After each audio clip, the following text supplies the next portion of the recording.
Okay, guys, we're going to play our first game of Rebels and Patriots.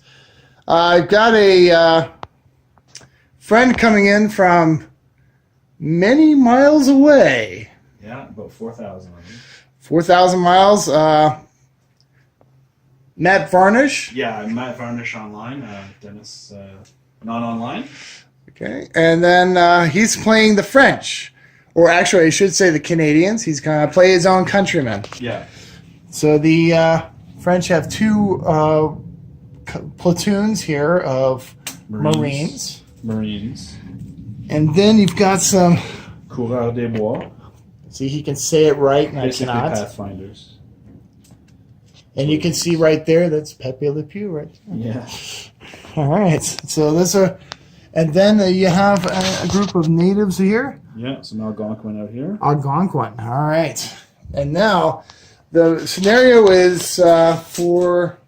I forget the name of the scenarios. Making friends? Hearts and Minds. So there's a squad of civilian natives in the middle that we're going to try to make friends with. Whoever is able to do that, the natives will fight on their side. Now, I am playing the British. So this is a light infantry unit.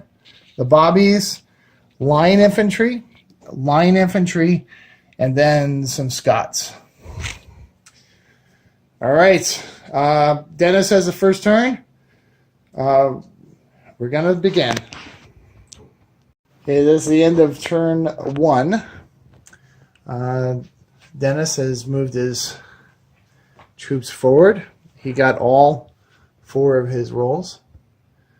So he is moving very much faster than my troops since he has 8-inch movement. My troops here are moving forward, but the light infantry decided to have a cup of tea.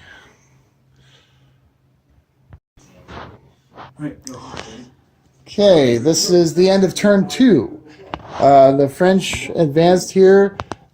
These guys got a little confused, started shooting at these guys, but nothing really happened.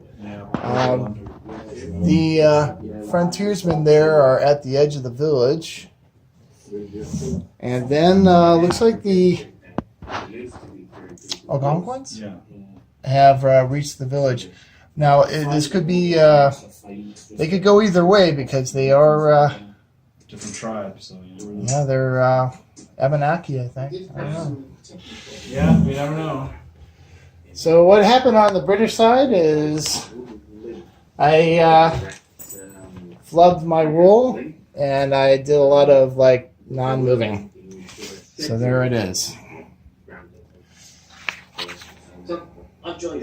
Okay, so that's the end of turn 3. My officer actually got the Weezer ability, or his trait, so he's living up to it, actually. He's 2 turns in a row. He's decided, he's getting a little winded right now.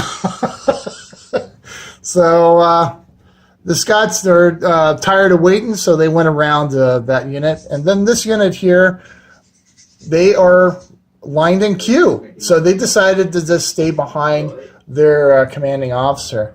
And then the Bobbies have decided to jump into the forest. Now, these, they're at the gates. So they're almost in. And then the Cote d'Ivoire tried to negotiate, but they got confused by a wall. Yeah. There's a Trump joke in there someplace. I don't know. Yeah. We'll build a wall and we'll get the Indians to build it. Pay for it. Yeah. And over here they moved up and they didn't move. They want a nice hill between my officer is a CAD, as we mentioned, and fired on these guys. So these guys want a bit of training. They blundered. They failed their command. All right, so there it is. We have a dice in the middle as a marker for the middle of the village. So anyone that gets within 6 inches of that can do the activation of the village people. Yeah. All right, so that's the end of turn 3. All right, so this is the end of turn 4. Yeah. Okay, and Weezer or Lieutenant Haversham, I guess I'll call him, is dormant again. So he's decided to be cautious and advance while the rest of those regiments are moving forward. Yeah, I can't believe he failed 3 in a row. So the Algonquins are in the Abenaki village. And next turn, they'll probably activate the village and see what happens. It'll be diplomacy time. The French civilians are outside. Mm-hmm. The Marines are just entering the village.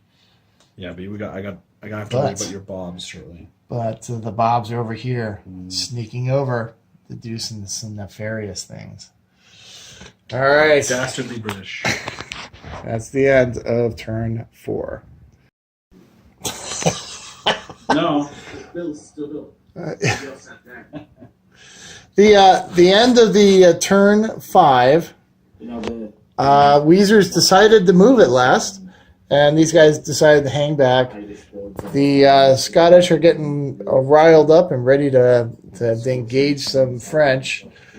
The Bobs over there took their first shots at the French, but nothing has happened. The French negotiations with the Indians. The Indians decided to side with the French. It is the French and Indian War after all. Go figure. So that's the end of turn 5. Some mysterious strangers popped up, fired from this log cabin down there, and then they suddenly disappeared. Who knows who they were? They may have been the homesteaders of that cabin doing the one last. But that was me rolling double 6s and getting marksmen. That's because these guys rolled double 6s in their activation, and then they fired and did another casualty to them. The Indians, my other fire was ineffective. Really. The Indians moved up. Then the other fire here, they exchanged shots, but not much happened between those two units and the Bobbies. The other volley, the Scots did a volley fire and scattered that one warband of Indians, and then this unit did a volley fire, and those Indians stood their ground. And then these guys rearranged themselves. Also, when they did the volley fire, they actually did boxcars as well, and caused reinforcements to arrive. So these are colonial riflemen that have showed up to see what they can do. So they're skirmishers that are good at shooting. Good upgrade. Yeah, they got the marksman upgrade, I think. Yeah. So they're a 4-point unit. All right, so here we go. Okay, so that is the end of turn 6. Yeah. Actually, let's roll the dice. Is it 1 dice or 2 dice? After 8. Oh, after 8. Yeah. Okay. All right, so here's what's happened. These guys decided to retreat. Well, they tried to rally and failed. Then these guys withdrew. Well, they did the shoot and withdraw. Yeah. And then these guys fired on the Scots and made them withdraw and take another wound. These guys got out of formed and went in a skirmish order, and they're on the flank of the Bobs. They shot one Bob dead. Now the Bobs finally found Mark and started firing on them and made the CAD run. Yeah, full movement because of my leader. The Americans that showed up, they're whittling sticks or something. I don't know what's going on over there with that. The Wheezy, Lieutenant Havisham, has decided to march up to the wall. And then these guys march up as a supporting unit. And then the Scots, they did a withering fire, which didn't hit anything. No. So that is where we're at. Turn 6 is done. So now that's the end of turn 7. Yep. This will be turn 8 coming up.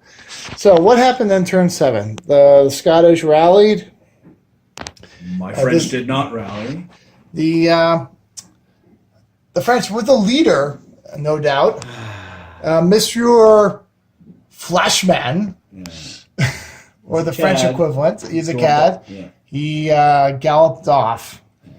But the Abenakis, or no, the Algonquins had rallied. The Abenakis fired and skirmished back. Yeah, taking a guy out. Okay, did some firing, but that was ineffectual. This other unit moved up. These guys fired on that unit, and that's why they have 2 less troops. So they are the VIPs, or they've killed 6 models so far of this battle so far. The Americans woke up and started moving forward. Then the Bobs started whittling on the French over there. Yeah. So we'll see what happens. Yeah. Turning. All right. Now we're going on. So here's what happened. The French finally rallied. Right there. That cat is back in the game. The Indians decided to do nothing, and then these guys, what did they do? They did.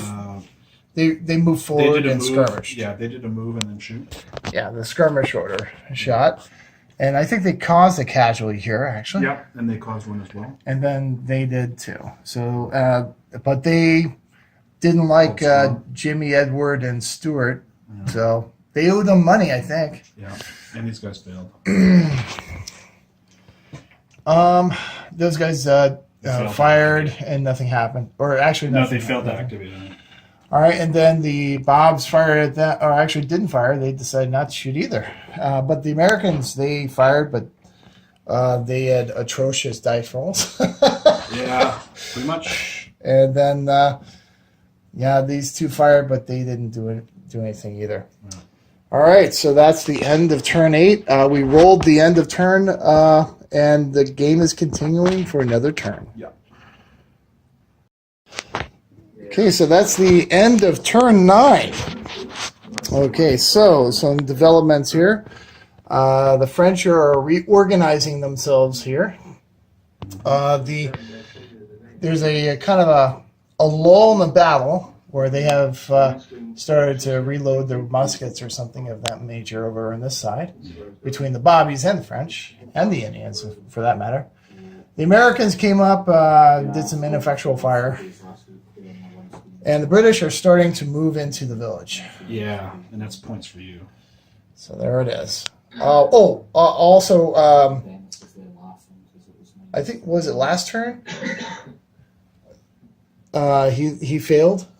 Oh, and got the brown pants. Yeah. And he got the brown pants, so that's 1 less victory point. We're on our... All right, so that's the end of turn 9. And we rolled to see if it goes on, and it does. Okay, so that was the end of turn 10. It is the end of the game.